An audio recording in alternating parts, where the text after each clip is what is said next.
Introduce our speaker. John DeJulius comes to us as an incredible entrepreneur. He is the authority on how personalized customer service becomes a competitive advantage and delivers for the bottom line. He's a world-renowned author. He's worked with companies including Lexus, Nordstrom, the Ritz-Carlton, Starbucks, and many more. A whole different take on service. He's going to say some things about service that are different maybe than anything you've ever heard. Any of you who've shopped at Nordstrom's or stayed at the Ritz know exactly what I'm talking about. Please welcome John DeJulius. Just because you know someone's name or you recognize their face doesn't mean you've built a rapport. Here's how you prove you've built a rapport after having a conversation with someone. You have to know 2 or more things of their Ford. F-O-R-D. Family. Are they married? Do they have kids? How old are their kids? Occupation. What do they do for a living? Recreation. What's their hobbies? What do they do for fun? What do they do with their downtime? And dreams. What's their long-term goals? What's on their bucket list? If you know 2 or more facts of someone's Ford, you not only have a relationship, you own the relationship.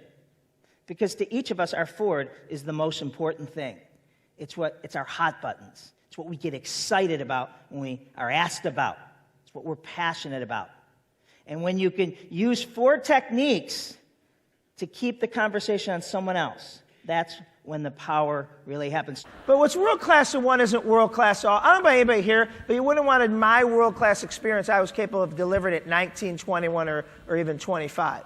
Frontline employees in all the industries traditionally don't make enough money that affords them the experiences of driving Mercedes-Benz, staying at 5-star resorts, flying first class, or getting $150 haircuts. Yet us as entrepreneurs, managers, leaders expect those employees to give that type of experience to those types of guests, clients, patients, tenants, whatever we may call them. It's not realistic. So how good your organization, your locations, your franchisee, your company's customer service comes down to one critical thing. And I cannot emphasize this enough. It's the service aptitude of you and your organization. None of us are born with high service aptitude. None of us had it when we entered the work world. Service aptitude is a person's ability to recognize opportunities, to exceed customers' expectations, and these last 4 words are key. Regardless of the circumstances. Negative cues. We have signage. This is the worst. This is the worst everywhere. I mean, these are all real signs. I'm speaking in Fort Worth, Texas. I'm jogging in the morning, jogging by this high-end outside lifestyle mall with all the beautiful shops. This is a high-end wine bar. Beautiful wine bar. This is their door to get in. It has 14 no's on it. No athletic pants, shoes, shirts, no hats, no Bluetooth devices, no excessive jewelry, no baggy clothes, no T-shirts, no muscle shirts, no ripped, torn, or frayed clothing. What are they worried about? Take those all off and leave the last line on there. Business casual, business attire suggested. Bam, problem solved. That was 2 years ago. I went back literally last month, jogged by the same shopping center, and out of business, right? So look for negative cues. This is a doctor's office, reception. This is an actual picture. Windows closed at the reception.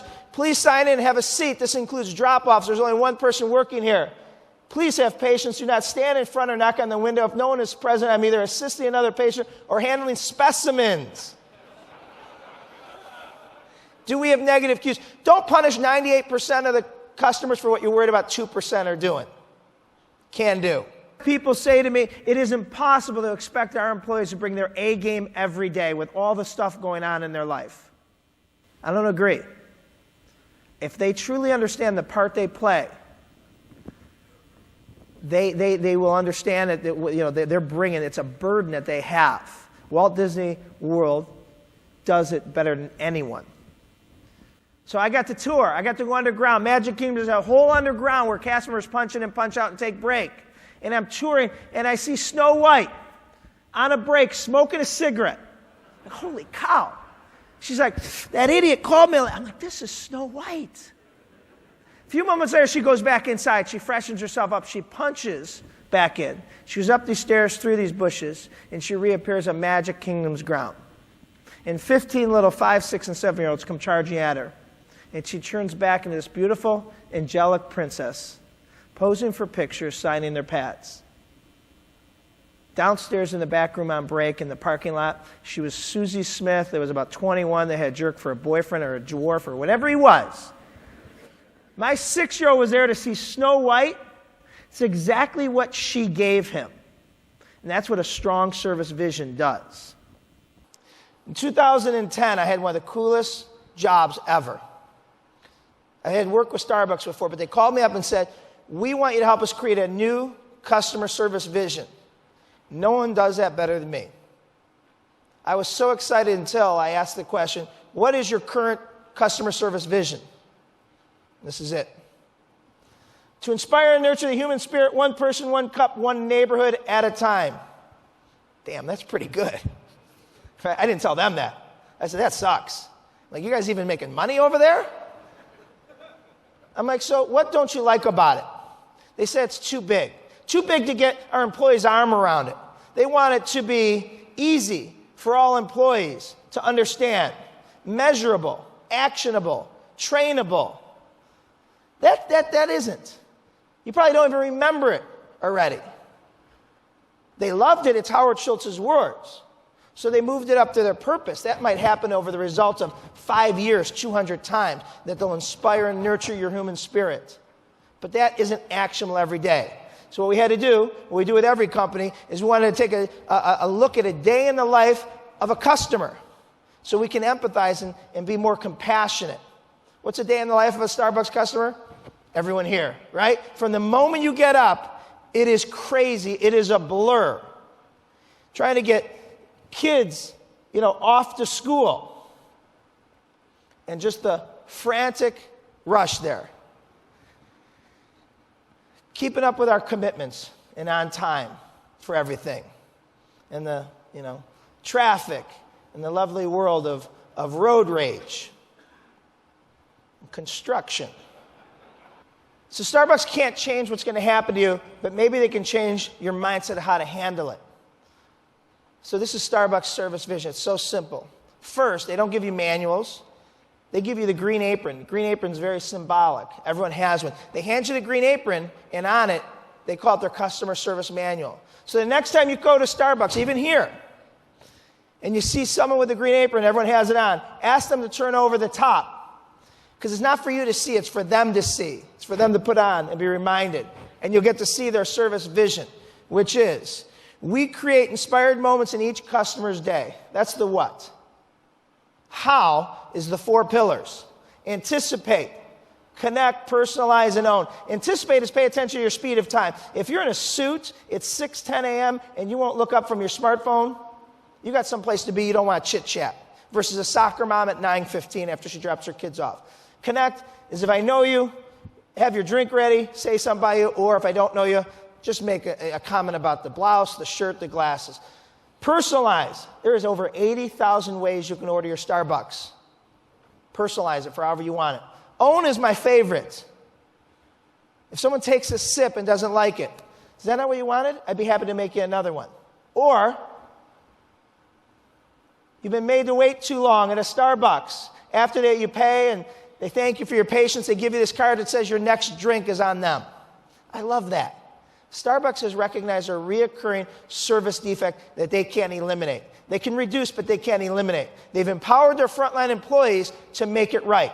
I call it the burden of your brand. Would you ever expect to go to Disney, entering the turnstile and see a cast member chewing tobacco on break, spitting? No, you just know that wouldn't happen. Would you ever expect to be in Atlantis, a Four Seasons, or a Ritz-Carlton, and you go up and say to an employee with a name badge on and say, can you tell me where the Focus Brand conference is? And they say, I work in housekeeping, and they turn away.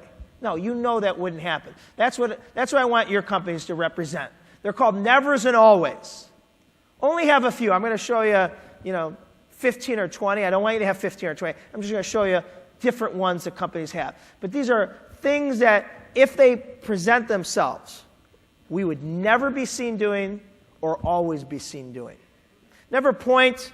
If you can, show them. That might be a little bit more difficult in your world. But that, that's an example. Pointing on the phone is saying, you can get that off our website. She's not in right now. You can call back. That's pointing. Why are you making me do the work? My favorite one, there is nothing in either of my two companies, John Robert Spire or the DeJulius Group, that our employees need permission to do. They can comp it. They could give you your next 5 visits, your next year free if they see it. There's only one thing, and to my knowledge, we've never given permission, and that's use the word no to a customer. You're not allowed. Now, it doesn't mean everything's a yes. Focus on what you can do.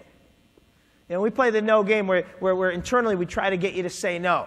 I don't care if I walk up to you and say, can I have a Big Mac? You can't say no. Well, we don't serve Big Macs. What we do serve, and the way you tell me about what you do serve, I never want a Big Mac again. You just made it sound more attractive and more nutritious or whatever it may be. But no is not an option. Not a problem is the most overused street slang term in all our businesses. Replace it. Beat the greet. This used to say beat the customer. People took it the wrong way. I told my son this today on the elevator. Someone walked in and said hi to him before he said hi. I'm a little crazy, but I'm like, no one says hi to us before we say hi to them. Even when we walk down, beat the greet. You always say hi first. You always smile. Smile is part of the uniform. This is a big one. We send people home for being out of uniform. You don't seem happy. I am. You are? Yeah. Well, tell your face. Your face has no idea, right? You work in a cool industry. I love this one. Is there anything else I can do for you today? I have the time. I love that. On the phone, face to face. I don't realize there's 16 people behind me. I don't realize that there's 6 cars behind me. I feel like your only customer. Give more. In every scenario. We live in such a cynical society today that the deal is, if you do A, B, and C, I'll do X, Y, and Z. But I don't trust that you're going to do A, B, and C, so I'm going to wait. If you do it, then I'll do mine. I tell people, I try to tell myself, I try to tell my kids, do X, Y, Z, you throw in W. Don't keep score. Right? Just take care of people. The people you work for, the people you work with, the people you work on, your customers, your neighbors, whomever it may be. Don't remember the one time you get burned. Don't let it shadow, your mindset. That means if you borrow someone's truck or van to move something, give them that vehicle with more gas, cleaner than how they gave it to you.